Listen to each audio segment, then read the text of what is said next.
और अंत तक लड़ेंगे, अभी भी लड़ रहे हैं और लड़ेंगे अंत तक। और मेरी बेटी को जब तक इंसाफ नहीं मिलेगा हम बैठने वाले नहीं हैं। और अगर इंसाफ नहीं मिला उसे तो हम अब सबके सामने हम आत्महत्या कर लेंगे। नीतीश कुमार बोलते हैं बोलते हैं कि मतलब बेटी बचाओ बेटी पढ़ाओ। आखिर क्या है बेटी बचाओ बेटी पढ़ाओ? बेटियां जब सुरक्षित नहीं है, जब कोचिंग जाते समय 1 किलोमीटर की दूरी पर मेरी बेटी जाती है, वहाँ से किडनैप हो जाता है, तो बताइए कि बेटियां सुरक्षित कितना है? मेरे मोहल्ला की जितनी बेटियां हैं सब कोचिंग नहीं जा रही है, सब डर से घर में बैठे हुई है। बताइए कि बेटियां कैसे सुरक्षित रहेगी? आज मेरी बेटी के साथ हुआ है, कल किसी और की बेटी के साथ होगा। हम ऐसा नहीं चाहते हैं कि किसी और बेटी के साथ ऐसा अन्याय हो कि कहीं पानी में डालने से वो भी 3 दिन में मछली खा जाएगा। उसके बाल इतना मोटा उसका बाल था, बाल पूरा घना था, मतलब एक भी बाल नहीं है। उसे साफ दिखाई देता है कि उसे एसिड डाल करके जलाया गया है। एसिड डाल के जलाया है। उसके मतलब लग रहा है कि उसके मुंह के अंदर भी डाला गया है, मुंह के अंदर एसिड। इसलिए तो उसका ना दांत है ना कुछ है, सब कुछ खत्म हो गया है। काराकाट में पवन सिंह जो है गांव-गांव में घूम के कह रहे थे कि हम लड़कियों का बड़े भाई हैं, आपकी रक्षा करेंगे। वो आए कि नहीं? अभी तक नहीं आए हैं। और हम लोग उनको खुद अपने हाथ से वोट किए हैं, सब कुछ किए हैं, लेकिन अभी तक वो मिलने नहीं आए हैं। लेकिन पवन सिंह तो बहुत हल्ला कर रहे थे कि हम लड़कियों के साथ है, रक्षा करेंगे, ये करेंगे। राखी भी बंद हुआ है। हाँ तो दिखाएं ना, मुझे आकर के दिखाएं अपना, मतलब हम उनको भाई के नाते बुलाते हैं। कि जाती थी पढ़ाई करने, तो किस प्रकार से जाती थी? क्या ऐसा चीज मामला हुआ, कैसी घटना हो गई? बस जैसे वो रोज जाती थी वैसे निकली थी घर से। जी। श्रेया का पूरा नाम क्या है? श्रेया रानी। श्रेया रानी नाम है। और जब वो क्लास जाती थी तो वहाँ पे कोई आपको दोस्त सहेली या किसी ने बताया कि नहीं कि हाँ इसका कोई लड़का है जो छेड़खानी करता है, पीछा करता है, बदतमीजी करता है? नहीं, हमको कोई नहीं बताया ऐसा। कोई नहीं बताया? नहीं। मतलब लड़की अपना पढ़ने घर से जाती थी और घर से वापस आती थी? हाँ, रोज पढ़ने जाती थी और वापस आती थी। तो आखिर में ऐसा क्या हो गया कि कुछ दिन बाद पता चलता है कि श्रेया का लाश जो है कहीं पे पड़ा हुआ मिलता है? श्रेया कोचिंग के लिए निकली। हाँ। और वो मतलब 6:30 में निकली थी। जी जी। और वो 11 बजे तक, मतलब 11 बजे 5 या 10 मिनट में घर आ जाती थी। 11 बजे छुट्टी होता था वहाँ। 5-10 मिनट में घर आ जाती? हाँ, 5 से 10 मिनट लगता था उसको आने में। जी। और वो आ जाते थे घर, मतलब टाइम पर उस दिन नहीं आई। तो फिर हम उसके पापा को कॉल किए, बोले कि अभी तक श्रेया घर वापस नहीं आई है। जी जी। तो फिर वो बोले कि स्कूल में भी काम था, नोटिस आया था कुछ, तो शायद चली गई होगी, लेट हो। हाँ वेट कर लो।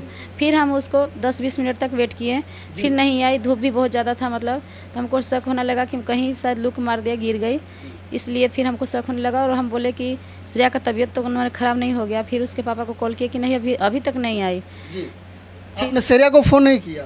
श्रेया को यही तो है कि मैं हम उसको फ़ोन नहीं देते थे, मतलब फ़ोन नहीं दिए थे हम, मतलब मोबाइल हम देवे नहीं किए हैं कोई बच्चा को। जी। वही अब कैसे पता चला कि वो गायब है, घर नहीं आ पाया? हाँ, तो हम फिर बगल में मेरे भगिना रहते हैं। हाँ।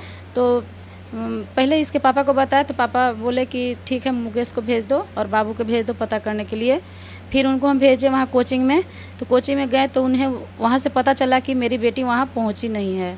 आज कोचिंग मतलब उस दिन नहीं गई थी। जी। तो आखिर में क्या हो गया कि वो कोचिंग नहीं गई थी? उसको रास्ते से ही अपहरण कर लिया गया, किडनैप कर लिया गया जी। इसीलिए मेरी बेटी नहीं पहुंच पाई। ये बताइए श्रेया के साथ ऐसा क्या हो गया कि कुछ अफवाहें भी उड़ाई जा रही है, लेकिन हम जानना चाहते हैं और पूरी जनता भी जानना चाहती है कि क्या हुआ था श्रेया के साथ आखिर में? भैया उसको एसिड से जलाया गया है। एसिड से जलाया गया? एसिड से जलाया और ऐसा भी लोग कह रहे हैं कि रेप भी किया गया। ये बात सही है या गलत है? अब तो हमें जानकारी नहीं है, वो तो जांच करने के बाद पता चला होगा। और जब इतना तरह से बेदर्द मौत मिला है उसे, तो पता नहीं उसके साथ क्या हुआ है। वो तो देखने से ही पता लगा सकते हैं आप लोग कि उसके साथ कितना दर्दनाक मौत हुआ है। अब आप समझ सकते हैं, जो तस्वीर देख रहा है, इस तस्वीर को हम पूरा नहीं दिखा सकते क्योंकि इतना भयानक तस्वीर है जिसे देखने के बाद रूह जो है वो कांप जाएगी। माँ हमारे साथ बैठी हुई है जो अपनी बेटी के न्याय के लिए जो है लड़ाई लड़ रही है। वो एक ऐसी बेटी जिसको खिला पिला के इन्होंने बड़ा किया, संस्कार देकर बड़ा किया, और वो बेटी जो है दुनिया में नहीं रही है। आपकी बेटी के न्याय के लिए आप लड़ रही हैं? हाँ, हम न्याय के लिए लड़ेंगे और अंत तक लड़ेंगे, अभी भी लड़ रहे हैं और लड़ेंगे अंत तक। और मेरी बेटी को जब तक इंसाफ नहीं मिलेगा हम बैठने वाले नहीं हैं। और अगर इंसाफ नहीं मिला उसे तो हम अब सबके सामने हम आत्महत्या कर लेंगे। आत्महत्या कर लीजिए? हम आत्महत्या कर हम ऐसा नहीं कहेंगे कि आप आत्महत्या कीजिए, लेकिन हम लोग आपके साथ हैं। आप जितना लड़ाई लड़िएगा हम लोग जरूर साथ देंगे। हाँ, तो हमें यही न्याय मिलना चाहिए। लेकिन प्रशासन तो कुछ और बात कर रही है कि उसने आत्महत्या कर लिया। ये बात भी सही है कि गलत? प्रशासन लिपापोती कर रही है, ये मुझे पता है। अगर वो सब चाहते तो 8 दिन समय होने जा रहा है, अभी तक कुछ पता नहीं चला है। मतलब कि केस को दबाया जा रहा है। केस को दबाया जा रहा है। दबाया जा अब रहा आप समझ सकते हैं प्रशासन के द्वारा केस को दबाया जा रहा है। ये बात मैं नहीं कह रहा हूँ, श्रेया की माँ खुद कह रही है। तो आखिर में जिस प्रशासन की जिम्मेदारी दी गई थी न्याय दिलाने के लिए, लड़कियों की सुरक्षा करने के लिए, महिलाओं को सुरक्षा करने के लिए, वो इस मामले में लीपापोती क्यों कर रही है, अलग अलग बयान क्यों दे रही है। ऐसा सुनने में आया है कि प्रशासन के द्वारा ये भी कहा जा रहा है कि लड़की के बाल नाखून मछली खा गई है। ये सही बात है? नहीं भैया, ऐसा हो सकता है। आप लोग देखे हैं कि कहीं पानी में डालने से वो भी 3 दिन में मछली खा जाएगा। उसके बाल इतना मोटा उसका बाल था, बाल पूरा घना था, मतलब एक भी बाल नहीं है। उसे साफ दिखाई देता है कि उसे एसिड डाल करके जलाया गया है। एसिड डाल के जलाया है। उसके मतलब लग रहा है कि उसके मुंह के अंदर भी डाला गया है। मुंह के अंदर एसिड, इसलिए तो उसका ना दांत है ना कुछ है, सब कुछ खत्म हो गया है।